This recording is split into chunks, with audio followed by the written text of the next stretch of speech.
Merci d'être fidèle au programme d'ITV. Bonsoir à toutes et à tous, bienvenue dans le 1945. Dans l'actualité, ce soir, on en sait un tout petit peu plus sur les accords de paix signés entre l'État du Sénégal et le MFDC. 3 mois après leur signature, l'initiative pour la réunification des ailes politiques et militaires du MFDC livre les détails de ces accords qui comprennent les termes du projet de dépôt des armes, la réinsertion des combattants et la mise en place d'une commission mixte chargée de réfléchir sur l'usage des armes récupérées. Ils ont fait face à la presse. Les détails à suivre. Et puis du nouveau également dans l'affaire des 8 hectares octroyés par l'État du Sénégal aux promoteurs immobiliers, certaines properties. En conférence de presse cet après-midi, la coordination SAES Dakar a déclaré que des experts ont pu établir qu'il s'agit de 2 terrains. L'un se trouve au niveau de la cité des enseignants du supérieur, l'autre au niveau de l'ESEA. Le SAES exige l'annulation du bail, compte rendu de leur conférence de presse à suivre dans ce journal. Et dans la rubrique découverte de ce soir, on vous amène dans le village de Djilakoun à Bignona, village centenaire et qui s'appelait auparavant Hamdalay, et c'est Hassan Ba qui l'a visité pour nous.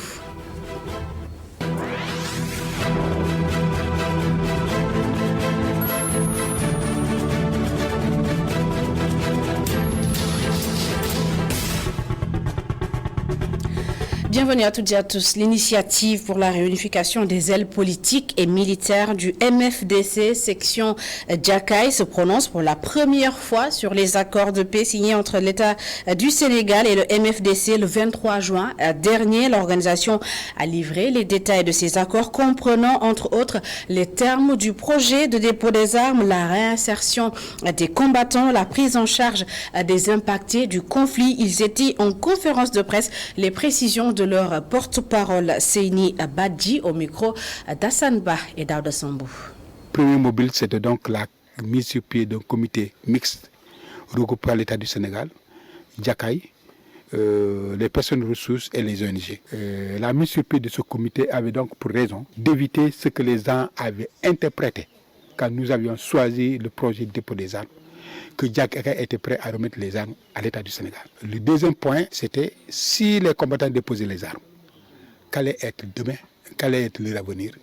On s'était donc accordé pour pouvoir accompagner les combattants, les accompagner dans tout ce qu'ils doivent faire, puissent se réinsérer. Et donc nous avons dit, dans cet accompagnement-là, nous avons discuté avec l'État du Sénégal, que ce n'est pas des projets qu'on peut amener d'ailleurs. Le combattant qui va déposer son arme, c'est chez lui ou bien là où il est qu'on va le trouver pour qu'il vous dise, moi, en échange du comportement de combattant que j'avais, j'ai choisi telle chose comme activité pour me réinsérer. Et donc, sur ce, nous sommes d'accord avec l'État du Sénégal que c'est les combattants eux-mêmes qui vont choisir leur projet. Maintenant, il arriverait peut-être que quelqu'un choisisse un projet et que les besoins de formation. Nous sommes dit avec l'État du Sénégal que un centre de formation à l'image du centre de formation de Sangalkam doit être construit en Casamance pour que ceux-là qui doivent avoir des capacitations puissent le faire, mais que cela soit aussi bénéfique pour l'ensemble des enfants de la Casamance. Je vous l'annonce également dans les titres octrois d'un bail de 8600 mètres carrés dans l'assiette foncière de l'école supérieure d'économie appliquée. Le syndicat autonome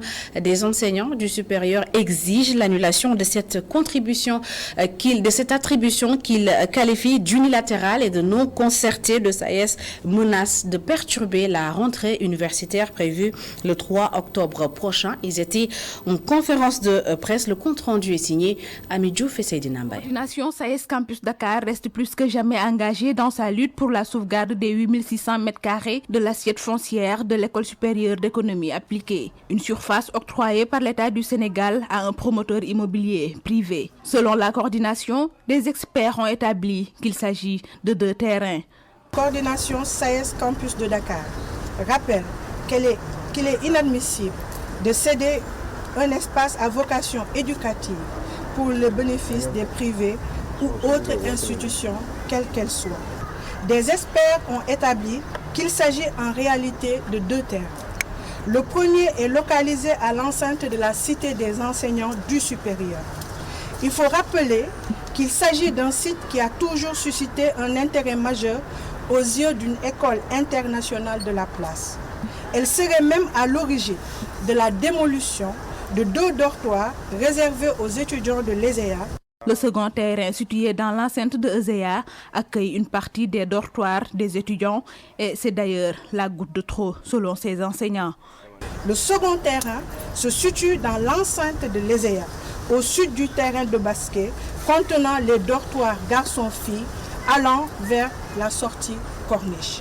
Aujourd'hui, d'autres structures au dessin inavoué, à l'instar de certains propriétaires, avec la complicité de l'État du Sénégal, seraient en proie de spolier ces espaces très chers à la communauté universitaire. La coordination SAES Campus de Dakar exige l'annulation immédiate de ce qu'il considère comme une forfaiture. Par conséquent, la coordination SAES Campus de Dakar continue d'exiger l'annulation immédiate et sans condition du bail octroyé frauduleusement par le ministre chargé des Finances et du Budget.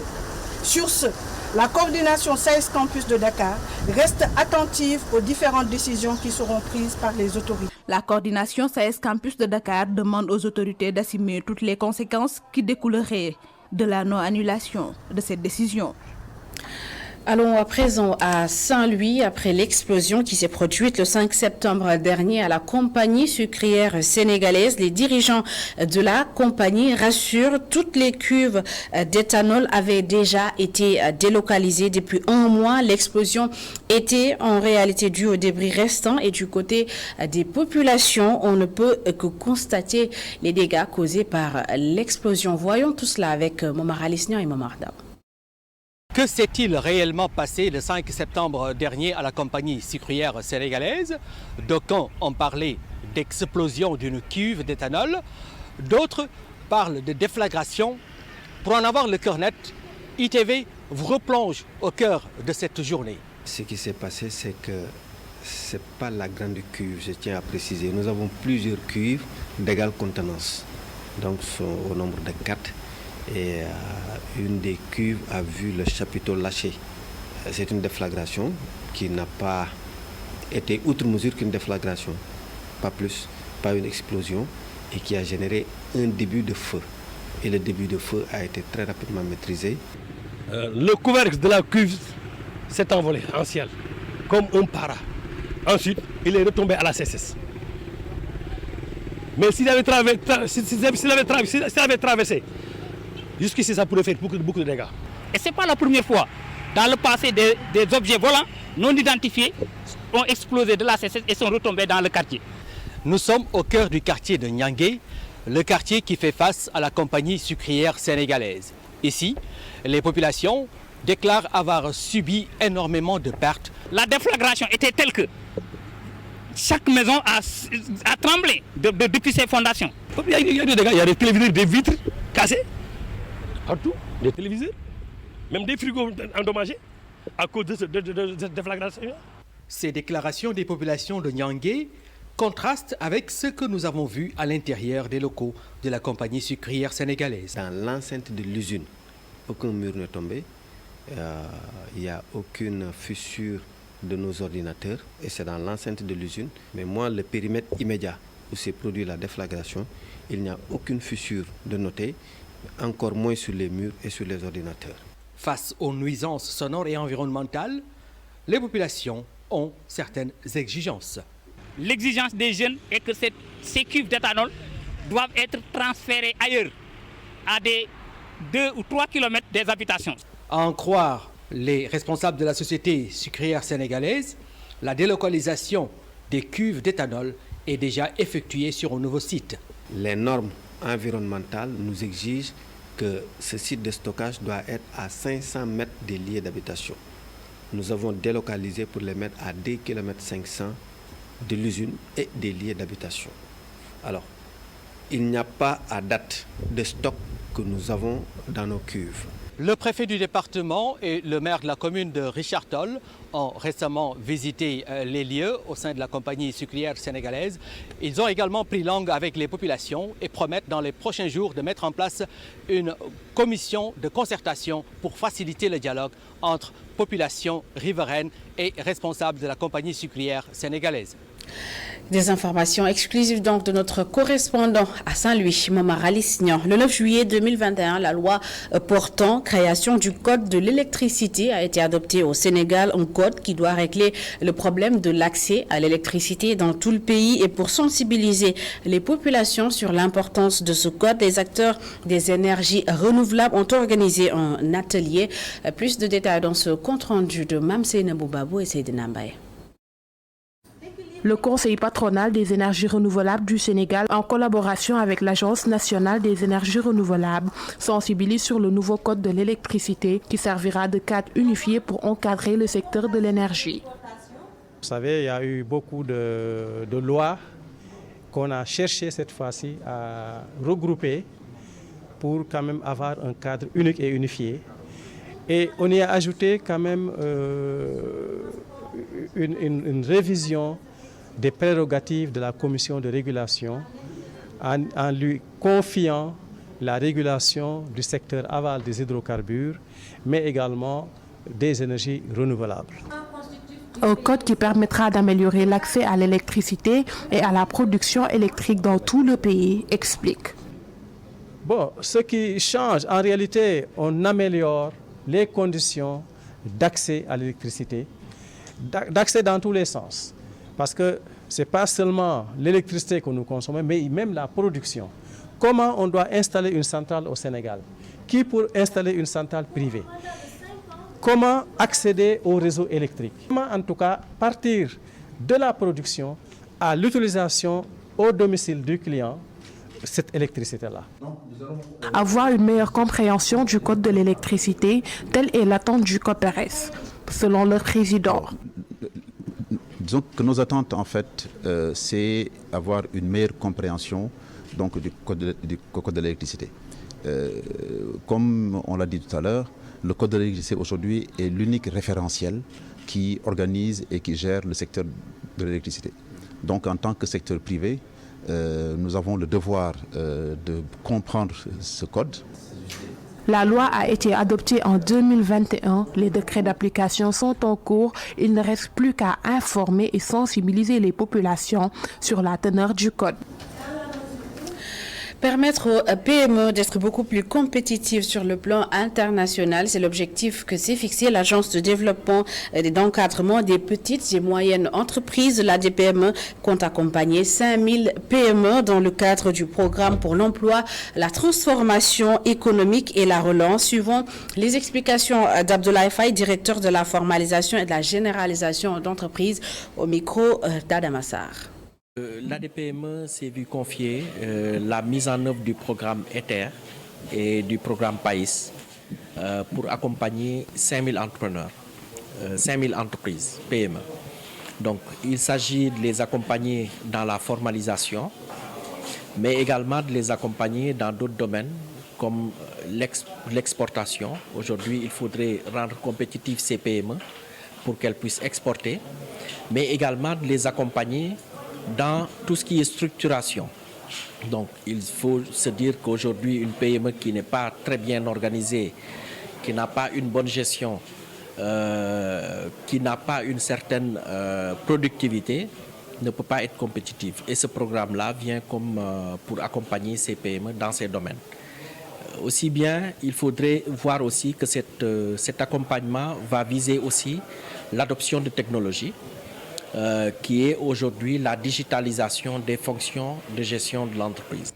Et à partir du 11 décembre 2022, Dakar va abriter durant 48 heures la 54e Assemblée générale de l'Association des compagnies aériennes africaines. Quelques 500 délégués et une trentaine d'experts aéronautiques prendront part à la rencontre. Et dans le cadre de la préparation de ce congrès, les 44 compagnies membres de l'AFRA se sont retrouvées pour échanger sur la relance du secteur après la Covid-19. Voyons tout cela avec Babacar Seck. En prélude de la 54e Assemblée générale de l'Association des compagnies aériennes africaines qui se tiendra à Dakar en décembre, le ministre du Tourisme et des Transports aériens a rencontré le secrétaire général de l'AFRA. Près de 600 participants seront attendus à Dakar.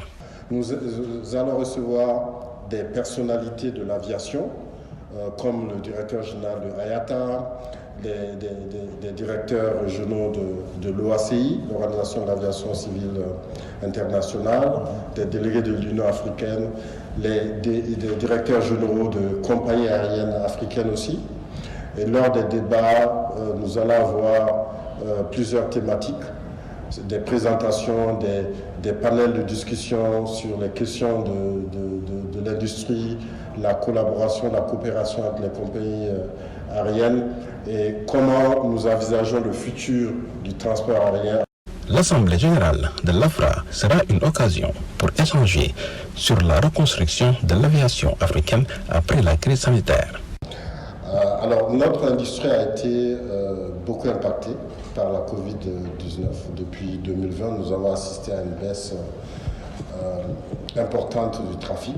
Elle a impacté toutes les compagnies du monde et les compagnies africaines aussi. Et notre mission, donc, c'est de promouvoir nos compagnies membres, défendre leurs intérêts communs. Le directeur général d'Air Sénégal, présent à la rencontre, a remercié l'Association des compagnies aériennes africaines pour le choix porté sur le Sénégal pour abriter la 54e Assemblée générale qui se tiendra les 11 et 12 décembre prochains. Et à Louga, les autorités ont fait le bilan de la campagne de vaccination du bétail pour la période 2021-2022. Seuls 59% du cheptel a été vacciné, un chiffre très en deçà des objectifs de départ et pour atteindre les objectifs fixés pour la campagne 2022-2023. Le ministère de l'Élevage et des Productions animales a trouvé de nouvelles stratégies. Les détails dans cette correspondance de Sékou Diallo. Pour la campagne de vaccination des petits ruminants 2021-2022 dans la région de Louga, l'objectif fixé par le ministère de l'Élevage et des Productions animales n'a pas été atteint. Plusieurs facteurs peuvent expliquer cette situation selon Dr Abiba, chef de service régional de l'élevage et des productions animales de Louga. Les points qui étaient surtout soulignés, c'était par rapport aux logistiques, mais également de la disponibilité de vaccins et la mise en place du lyophilisateur, également la disponibilité des parcs à vaccination. Pour une bonne campagne de vaccination 2022-2023, le ministère a déjà pris toutes les dispositions nécessaires. Il y a la mise en place de vaccins actuellement au niveau de la région et la dotation d'un assez important lot de matériel, à savoir la chaîne de froid, à savoir les réfrigérateurs, à savoir les glacières, les seringues, mais également surtout les pinces qui sont obligatoires pour cette année-ci pour le marquage des petits ruminants. Les pays voisins seront également sensibilisés par rapport aux pestes de petits ruminants pour protéger le cheptel au niveau des frontières. Donc il faut dire que la libre circulation des personnes et des biens est un point qui est très clé, donc le ministre en a conscience. Donc le lancement officiel qui aura lieu ce 9 septembre 2022 au niveau de la région de Tambacounda, le ministre a invité ses collègues partenaires, notamment ceux des pays voisins, à savoir la Mauritanie, le Mali, la Guinée-Bissau, Gambie également, donc à participer à cette importante rencontre pour ne serait-ce que sensibiliser davantage par rapport à la peste des petits ruminants. Vacciner 1 700 000 petits ruminants est l'objectif fixé par le ministère de l'Élevage et des Productions animales dans la région de Louga et c'est pour la campagne 2022-2023. Et pour la précédente campagne, les 59% ont été vaccinés. Le prestigieux trophée de la Coupe du Monde de football, toujours en terre sénégalaise, arrivé à Dakar hier. Il a été présenté ce matin au chef de l'État Macky Sall en présence de Fatma Samoura, secrétaire général de la FIFA, et David Trezeguet, ambassadeur de la FIFA. Amadou Barry. Devant un parterre de personnalités, le chef de l'État a d'abord longuement communié avec le 12e Gaïndé. Le président Macky Sall n'a pas hésité à entonner la chanson fétiche des supporters.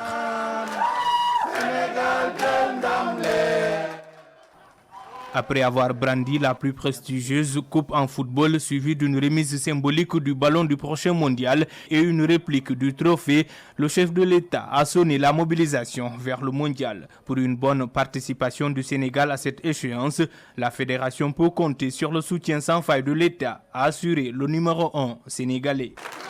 Sur la route de Qatar 2022, l'État restera à vos côtés en mettant tous les moyens nécessaires pour une bonne préparation, une préparation rigoureuse, condition sine qua non de la réussite en haute compétition. Sur un ton teinté d'humour, le président de la République a déclaré sa flamme à Dame Coupe qui sera convoitée dans quelques mois par 32 équipes issues de 5 continents. De tous tes prétendants, nous sommes le seul pays de la Teranga. Alors nous t'offrons la Teranga sénégalaise à bras ouverts et nous te promettons que toute griffe d'or, le lion se battra de toutes ses forces pour te conquérir et te ramener ici, au Sénégal. Tout en prenant l'engagement de faire une meilleure participation que l'édition précédente, le président de la Fédération sénégalaise de football s'est réjoui du soutien annoncé de l'État. Ça nous dope encore davantage. Ce message sera reçu, c'est sûr, par les joueurs 5 sur 5, mais aussi par le coach. Et en tout cas, avec ces moyens qu'il nous mettra à côté, et avec aujourd'hui le rayonnement du football sénégalais à différents niveaux, et le rayonnement de nos joueurs dans les différents championnats du monde, nous pouvons légitimement, sans être traités de rêveurs, penser que nous avons le droit à cette ambition de bousculer les meilleurs pour nous positionner comme la meilleure équipe au monde. Une séance de photos avec la vedette du jour a ponctué la cérémonie. Dame Coupe continue son bonhomme de chemin ce soir pour d'autres pays du continent qualifiés à la 22e édition de la messe du football mondial. Et puis le président de la Fédération sénégalaise de football qui a participé à la cérémonie promet de prendre toutes les dispositions nécessaires pour que l'équipe du Sénégal puisse réaliser une participation historique à la 22e édition de la Coupe du monde de football. Écoutons Augustin Senghor. Vous l'avez dit, le président lui-même a intervenu pour interpeller le nouveau DG de Air Sénégal pour parler de logistique, de voyage, de transport. Donc c'est à ce niveau-là que le football sénégalais est. On ne négligera aucun détail. Avec le ministère, nous avons commencé à travailler. Vous le savez, nous avons déjà calé 2 matchs amicaux très importants contre la Bolivie et contre l'Iran parce que ce sont des équipes qui ont le profil de nos adversaires de groupe. Certainement en novembre, nous aurons un adversaire européen pour pouvoir préparer le match contre les Pays-Bas. Donc ça montre que tout est en place. Le budget, le président en a parlé. Il a donné les instructions pour que tout soit mobilisé. Et je peux vous le dire, la commission mixte ministère-fédération va travailler d'arrache-pied jour après jour jusqu'au 20 novembre pour que l'équipe soit au summum de sa forme et que toutes les conditions sont réunies. Certes, on nous parle de joueurs pour lesquels on s'inquiète, mais moi je ne m'inquiète pas de mes Lions parce que je sais qu'ils seront toujours prêts pour l'équipe nationale. Dans leur club, ils ont, c'est normal, des périodes qui sont des périodes assez sensibles que sont les périodes de transfert. C'est fini, ils vont se battre pour gagner leur place dans leur club. Et même s'il advenait que certains ne puissent pas avoir le temps de jeu requis, je pense que notre staff a assez d'expérience pour pouvoir les retaper en quelques jours et les rendre compétitifs pour qu'ils puissent monter en puissance. Parce que nous, le premier objectif, il ne faut pas l'oublier, c'est de sortir des phases de groupe. Après, quand on sortira des phases de groupe, tout sera possible et nos joueurs vont monter en puissance. Et je peux vous dire qu'en ce moment-là, on aura un autre visage du Sénégal.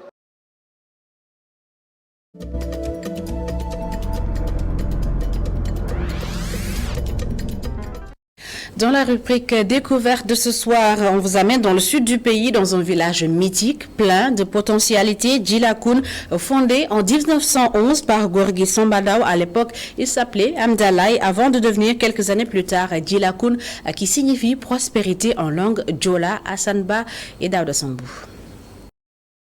Situé au cœur de Kalounaï à l'entrée de la commune de Koubalan, le village de Djilakoun est fondé par le vénéré Ela Sambandao sur l'ordre de son guide spirituel, Chérif Younous Aïdara de Banguer, dans la région de Sédhiou. Ce lieu a été bien choisi, selon les anciens du village.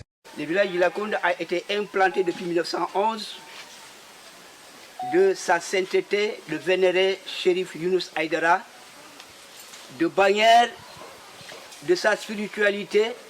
Il a balayé et ciblé, implanté le village de Djilakoun en 1911. Donc, qu'est-ce que c'est que Djilakoun? Sa position géographique nord-sud, il a aperçu l'arbre qui est là, une composition tricyclique, trivégétale. 3 espèces arborales sont là, qui ont été la cible principale pour l'implantation de Djilakoundou face au marigot qui est là. Le fondateur Ella Sambandao n'était pas venu seul à Djilakoun. Il était accompagné du bras droit de son guide spirituel pour l'aider à dénicher le site. Il a envoyé ici son bras droit, son fils, l'honorable Cheikh Bachir Aïdara, accompagné de son talibé Sambandao, qui est le représentant ici à Djilakoun. C'est le propriétaire foncier à Djilakoun accrédité par les populations réceptives de Koubalan. Les gens sont venus de divers horizons pour habiter dans cette localité très convoitée grâce à ses nombreuses potentialités. Nous pouvons prendre le mouvement des populations depuis les temps anciens, le mouvement des populations nord-sud dans l'histoire du royaume de Gabou. Et de Gabou nord, c'est le retour. C'est ce qui justifie l'orientation géographique du village, accès nord, descente sud, progression urbaniste sud, nord, est, ouest. Les deux frères avaient obtenu l'aval de Koubalan pour occuper ce site qu'ils ont tant recherché à travers les signes. Koubalan qui a donné son site, le site de Djilakoun, au vénéré Chérif Aïdara et son talibé Sambandao. Donc ils sont deux frères, Ndao et Aïdara. Ce qu'ils nous ont dit de leur histoire, Ndao et Aïdara sont comme l'eau, le sucre. On ne peut pas dissocier l'eau du sucre. Cette localité se caractérise aussi par son brassage ethnique qui a démarré depuis 1911. Nous sommes dans un brassage polyethnique. Il y a des Sissé, des Ndao, des Sanyans, des Koli, des Djeyou, des Gassama, des Dramé, des Goudjabi, des Sonko, des Ba, des Koté, des Traoré, des Sané. Nous constituons la famille biologique de Djilakoun. Aujourd'hui, ce village est confronté à un problème de succession pour la chefferie depuis le début des années 1990. Nous avons dit que depuis notre connaissance, depuis notre naissance ici, nous avons trouvé une succession hiérarchique parce qu'il y a une propriété qui est là, effectivement, qui a voulu que Sambandao soit le premier venu et qu'il soit bien accueillant à accueillir n'importe quel venant pour l'insérer dans sa famille. Et c'est pour cela que, depuis sa première succession, Babou Ndao, c'est son fils aîné, à sa descente, il y a eu son jeune frère, Omar Ndao. Après Omar Ndao, ça a commencé les problèmes, les années 92, que nous sommes restés ici presque 5-10 ans pour confirmer Ousmane dans ses droits.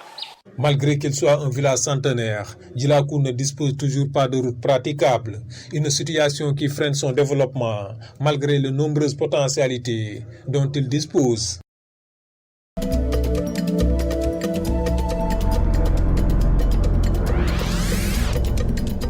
C'était donc la rubrique découverte de ce journal avec Hassan Ba. C'est la fin de cette édition. Merci à toutes et à tous de l'avoir suivi. Merci de votre fidélité. L'info continue sur notre site internet www.emedia.sn. Bonne suite des programmes sur ITV.